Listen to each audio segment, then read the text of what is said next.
Hakika Bwana hawezi kufanya jambo bila kuwafunulia wapakwa mafuta wake, yaani manabii wake.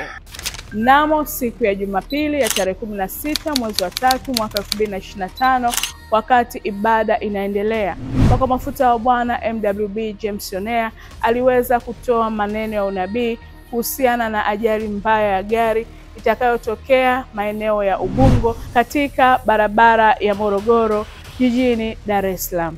Na haya ndio yalikuwa maneno ya unabii huo. Leo hii nikiwa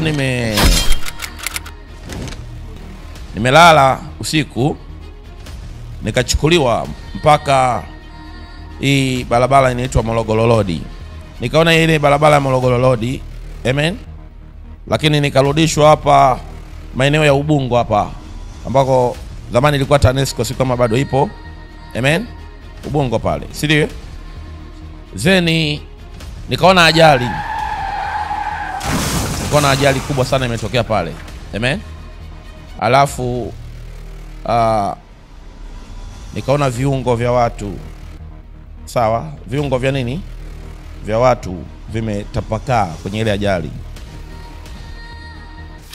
Maneno hayo ya unabii yaliweza kutimia, ambapo siku ya jana ya tarehe 20 mwezi wa 11 mwaka 2025, ikiwa ni siku ya Alhamisi, lori lilokuwa limebeba mizigo kutokea Kimara kuelekea Shekilango liliweza kuferi breki maeneo ya Ubungo Maji na kusababisha ajali baada ya kugonga gari aina ya Toyota Coaster IST pamoja na pikipiki. Hebu tuangalie ajali hiyo ilivyotokea. Ajali imetokea katika maeneo ya Ubungo Maji kwenye stendi ya mwendokasi, ambapo gari aina ya Fuso iliyokuwa imebeba mawe iligonga gari aina ya Prado na Prado ikagonga ST na ST ikagonga bodaboda. Kwa mujibu wa mashuhuda, kuna vifo pamoja na majeruhi. Mtu wa Mungu, ni hakika na kweli ya kwamba tumeona utimilifu wa maneno hayo ya unabii yakitimia, ya kwamba kupitia maombi ya mpakwa mafuta wa Bwana ile ajali haikuweza kusababisha madhara makubwa kama vile ambavyo mpakwa mafuta wa Bwana aliona siku ile ya Jumapili ya tarehe 16 mwezi wa 3 mwaka 2025. Na hadi sasa vimeripotiwa vifo vya watu 2 tu. Asa imagine kama kwa mfano unaweza ukaona kuna ajali itatokea, sawa Manake unaweza ukaizuia hiyo ajali katika ulimwengu wa roho kabla haijafika kwenye ulimwengu wa mwili. Of course tutaliombea hili jambo baadaye.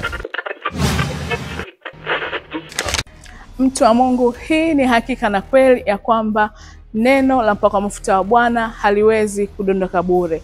Ni baada tu ya miezi 8 tumeshuhudia utimilifu wa unabii huo ambao mpakwa mafuta wa Bwana aliweza kusema kwa habari ya ajali mbaya ya gari kutokea katika maeneo ya Ubungo Maji, barabara ya Morogoro. Mtu wa Mungu, baki umebarikiwa. Asante.